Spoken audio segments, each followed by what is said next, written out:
Chapter 31, Saturday, September 21st through Sunday, September 22nd, 1776.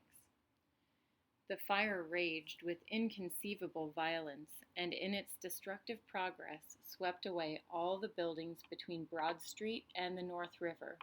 Several women and children perished in the fire. Their shrieks joined to the roaring of the flames.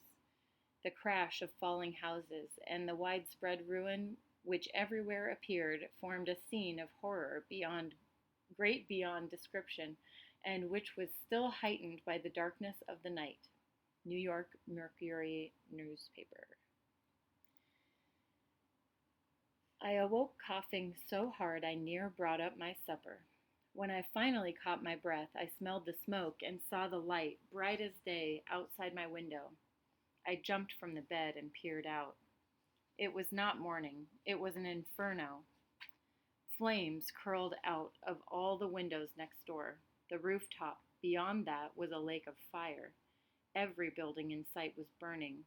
The air was filled with crackling and popping sounds, with shrieks and screams coming from the street below. A hot gust of wind blew the curtains back and sent the fire straight at me. Fiery shingles floated from the roof and caught in the branches of the tree outside my window, setting the bark ablaze. A burning leaf drifted to the sill. I quickly brushed it off, my hands quivering. Get out.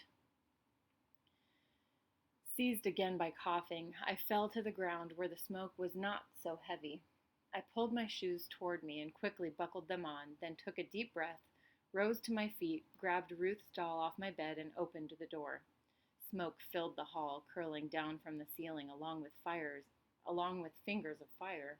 Get out now. I clattered down the stairs, screaming, Fire! Fire! The door to Lady Seymour's bedchamber was just opening, and as I went to pass by, she grabbed my arm. Quick, child, she cried, help me! Her chamber was even brighter than the attic, but the windows were closed and the smoke thinner. She bent over an enormous trunk by the wall. It contains my valuables. She pulled at the handle. Please, Isabel. I reached for the handle and tugged. The trunk did not move. It's too heavy, ma'am. Leave it. The roof is afire. No, wait. She flung open the top. The trunk was filled with a silver tea set, a small portrait of a yellow-haired man, something wrapped in velvet cloth, dusty sacks, small wooden boxes, and packets of letters tied in a ribbon. There was another crash outside and screams. I grabbed her arm. We'll die if we stay. She pulled out the letters and the two small boxes and thrust them at me along with the portrait. Take these! I stuck the portrait and letters in my pocket and balanced Ruth's doll on top of the boxes in my arms. The room was so hot I thought the corn husks might explode into flames. Lady Seymour grabbed two of the sacks. The coins within clinked together as she rose to her feet, coughing.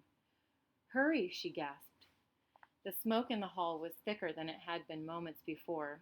We felt our way, one step at a time, to the staircase. I went down first, with the lady behind me, her frail hand on my shoulder. My eyes watered. My lungs felt like they were pulling in the flames. I thought for a moment we were trapped. The thick haze tricked my mind, and I knew not if we should proceed down or up. My ears filled with the crackle of burning wood. Help me, Lady Seymour cried. Her hand vanished. Ma'am? Ma'am? The smoke stopped up my throat. There was a thunderous crash overhead, a ceiling giving way, or a piece of roof collapsing. The old woman had crumpled to the stairs. Is she dead? I put my hand on her chest. Her heartbeat was light and fast as birds' wings beating against a cage. I put my face close to hers and screamed, Get up! She moaned once and tried to move her hand.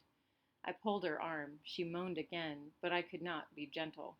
I dropped the boxes and doll, draped her arm around me, and half fell down the rest of the stairs. Once on the ground floor, she tried to walk, but one of her legs was failing her. I opened the front door and dragged the two of us out to the street. The air was a swirl with flame, soot, and burning shingles, each caught in a devilish whirlwind. The cries and screams of men and women mixed with the terror of the horses burning alive in locked stables. Windows exploded, beams crashed, and trees split, their crowns ablaze like torches in the hand of a cruel giant. I felt the clothes on my back ready to ignite, the brand on my cheek scorched as if the fire within me called to the fire in the air. Move or die, whispered the flames. I dragged Lady Seymour north, then east, away from the course of the wind, which blew like a bellows and fanned the flames. British soldiers looted a burning house, running out with arms full of silver, and forks and spoons sticking out of their pockets. A dog ran by, howling, its tail on fire. We passed a family, all in their nightclothes, throwing buckets of water against the wall of their house as the fire chewed through the wood. A group of men had harnessed themselves to a fire wagon that held a large tank of water, but one of the wheels broke and it proved too heavy to drag. One more block and we could go no farther. Lady Seymour and me collapsed in a heap on the edge of a graveyard. Time burned up while we lay there, caught in the sparks that flew overhead, swallowed by the noise of a city ablaze. When I finally came to my senses, I sat up, coughed at length, and breathed in slow. It hurt, but it would not be the death of me. Lady Seymour still lay beside me, shaking her head from side to side in the dirt and muttering. I bent my ear close to her. "The bells, where are the bells?" she asked. Had the fire ruined her mind? Why worry about bells? "You're safe, ma'am," I said, patting her hand. She frowned. "Why don't the bells ring alarm?" Her words were garbled, like she was talking underwater, but I finally understood. Every bell in every church steeple should have been ringing loud and fearsome. But they were all gone, melted, and reformed into cannons. I stood up. Over the rooftops, I could see men pouring water on the flattish roof of St. Paul's, the buckets handed to them from a long line of people that stretched to a backyard pump. To the south, Trinity Church was not as lucky. Its tall steeple was a pyramid of fire, the flames licking the undersides of the clouds that scuttled above. "What shall we do, ma'am?" I asked. Her tears turned black as they rolled through the soot on her face. Her left arm and leg lay limp as if some cog within her had snapped. She did not make a sound. 'Twas up to me to make the decisions. "Come." I helped her to sit. "We need to make our way to safety." I stood to her left, draped the useless arm over my neck, and held her body tight to mine. In that manner, step by slow step, we staggered on. We passed countless people standing in the streets like statues, their toes bare on the stones, nightclothes blowing in the unnatural breeze, mouths agape. Carts rolled by carrying half-naked people, bleeding and dazed. A collection of charred bodies had been stacked on a corner not fully covered by a blanket. A child's boot and stocking lay in the gutter next to an overturned rain barrel. Step by slow step, we made our way to Wall Street, then down to the 7th house on the left. She was near insensible by the time we reached it. In truth, I pinched her as hard as I could. It roused her some, and she lifted her working leg. Thus we mounted the steps of the Lockton house and entered the front door.